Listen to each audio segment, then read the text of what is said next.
अंग्रेजी शासन काल में ब्रह्मत्व का नाश होना आरंभ हुआ। क्यों? अंग्रेजों ने गो हत्या का व्यवसायीकरण किया, व्यापारीकरण किया।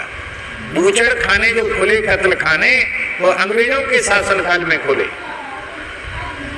और विदेशों में मांस बेचने वाला काम भी उन्हीं के जमाने में शुरू हुआ। श्री गांधी जी ने गोरक्षा के लिए ही देश की स्वतंत्रता को आवश्यक माना था और ये वचन दिया था कि जिस दिन देश स्वतंत्र होगा, कलम की पहली नोक से गोवध पर पूर्ण प्रतिबंध लगाया जाएगा।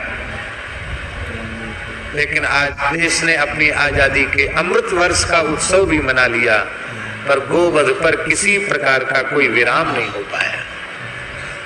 दुख की बात है।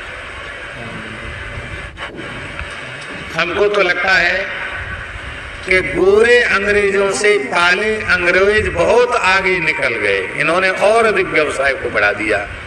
उसका परिणाम यह हुआ कि अंग्रेजी शासन काल में भी ब्रह्मत्व का उतना नाश नहीं हुआ जितना ब्रह्मत्व का नाश स्वतंत्र भारत में हुआ।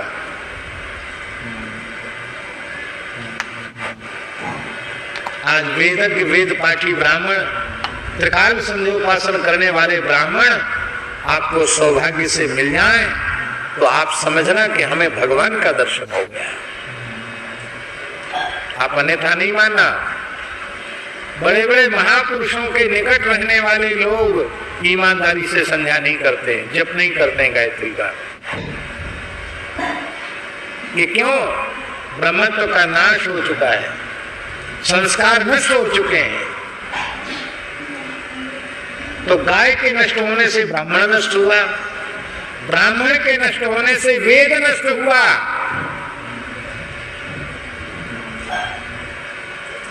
वेद विद्या कहाँ रहेगी?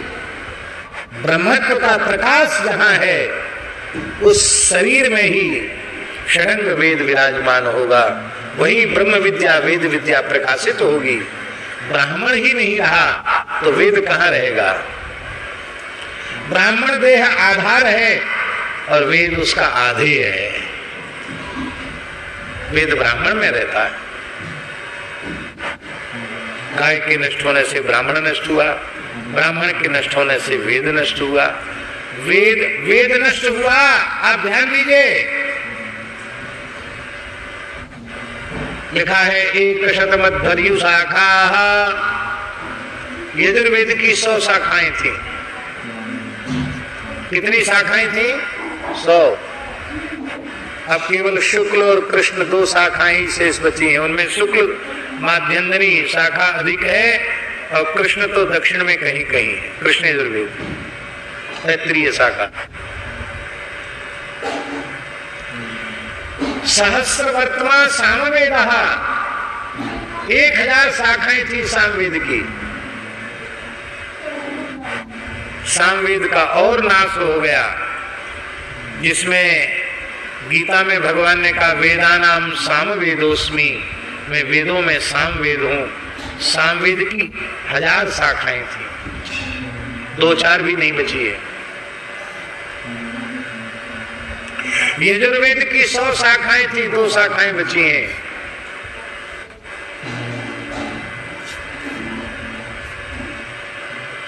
ऋग्वेद की 21 शाखाएं थी, वो भी विलुप्त हो रही है। हमारे कहने का अर्थ है सब वेदों की शाखाएं लुप्त हो रही, ज्ञान लुप्त हो रहा है। क्यों? ब्राह्मण के नष्ट होने से वेद का नाश हो गया।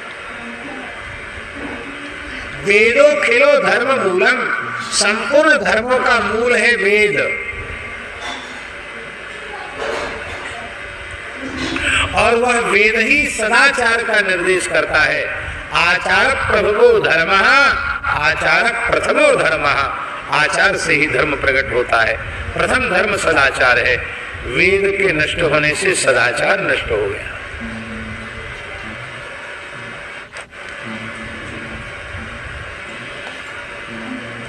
अयोध्या वाले पूज्यपाद प्रातः स्मरणीय ब्रह्मचारी श्री बिंदेश्वरी शुक्ल जी इस युग के ऋषि थे। उनका इतना अद्भुत सदाचार था महाराज जी। हमारे एक स्थान के संत, वो भी विद्यार्थी जीवन में कुछ दिन उनके पास रहे। ठंड का समय। प्रहलाद भी रहा कुछ दिन वहां, प्रहलाद जी भी रहे, प्रहलाद दास जी, बाद में साधु हो गए वो। तो हमसे बोले, हमने कहा चले जाओ। ब्रह्मचारी जी के पास गए और हमारे झालावाड़ वाले त्यागी जी भी थे। तो एक जगह कुत्ता खड़ा, बनारस की बात, एक जगह कुत्ता खड़ा था, कुत्ता तो चला गया और ये दोनों ब्रह्मचारी जाके वहां खड़े हो गए। और माघ का महीना, भयंकर ठंड पड़ रही। ब्रह्मचारी जी ने कंबल कपड़ा सहित सबको गंगा जी में गोता लगवा दिया। उनको बड़ा खराब लगा कि ठंड में सब कपड़ा गीले हो गए। कुत्ता जहां खड़ा था वहां खड़े हो गए, बोले स्नान करो। अब उनको अच्छा नहीं लगा कि हमको बताओ ठंड में ऐसे तो बार बार नहाएंगे तो मर जाएंगे। दोबारा आ गए, बोले अभी पवित्र नहीं हुए, फिर गोता लगाओ। कई बार नहवा दिया। अंत में उन्होंने सोचा या तो हम छोड़ के भाग जाएं या फिर जो होना हो सो हो। 4-5 बार नहवाया। जब एकदम भीतर से उनका आक्रोश खत्म हो गया, बोले अब पवित्र हो गए। क्यों? क्योंकि तुमने प्रायश्चित तो किया पर तुम्हारे मन में आक्रोश था, इसलिए तुम पवित्र नहीं हुए। अद्भुत सदाचार था उनका, अनुपम सदाचार। सदाचार के नष्ट होने से स्वेच्छाचारी दुराचारी पुरुष समाज में पैदा हो गए। और जब स्वेच्छाचारी दुराचारी पुरुष समाज में पैदा हुए तो इन नारियों के शील को, उनकी पवित्रता को इन व्यभिचारी,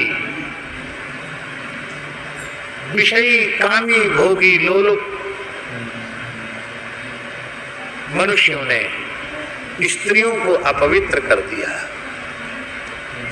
आप कान खोलकर सुनिए, स्कंद पुराण में लिखा है गाय की पूंछ पवित्र होती है, घोड़े का मुख पवित्र होता है, भेड़ की ऊन पवित्र होती है। सब चीजें लिखी, कौन किस प्राणी का कौन सा अंग पवित्र होता है। पर अंत में भगवान व्यास लिख रहे हैं पातिव्रत धर्म परायणा स्त्रियां मस्तक से चरण तक पवित्र हैं, उनमें कोई अंग पवित्र नहीं है। लोगों को पता ही नहीं है कि हमारे धर्म शास्त्र में नारी का कितना आदर किया गया, नारियों को परम पवित्र बताया गया।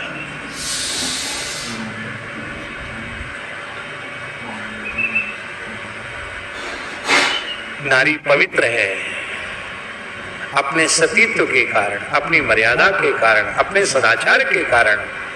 उसे अपवित्र कौन बनाता है? दुराचारी स्वेच्छाचारी पुरुष ही उसे पवित्र बनाता है। पुरुष सच्चरित्र हो तो संसार की कोई भी नारी अपवित्र नहीं हो सकती है।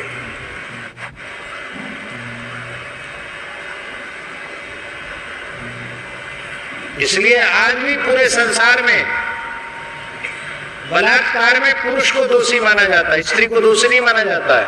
और ये बिल्कुल ठीक है। पुरुष अपने ईमान पर सही है तो किसी नारी की वासना उसे नीचे नहीं गिरा सकती है।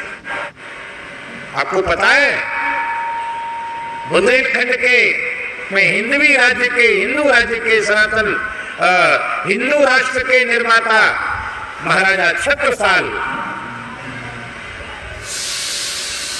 पन्ना की बात, आधी रात के समय घोड़े पर बैठकर विचरण कर रहे थे।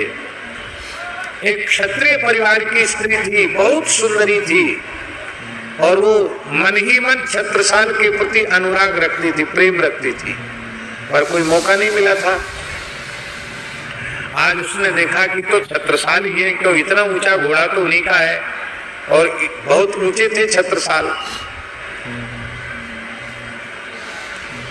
आज के फीट की गणना से यदि हम गिने तो 7.5-8 फीट के थे छत्रसाल। बहुत विशाल शरीर था।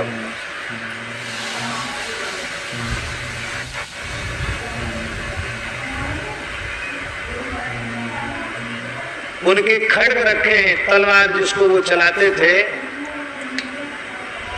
125 मन का तो उनका तलवार है, माने सवा कुंटल समझ लो आप, कितनी हुई तलवार, कैसे उठाते होंगे, कैसा होगा उनका पराक्रम। बड़े पराक्रमी पुरुष थे। तो उन्होंने देखा कि एक स्त्री उनके सामने आई।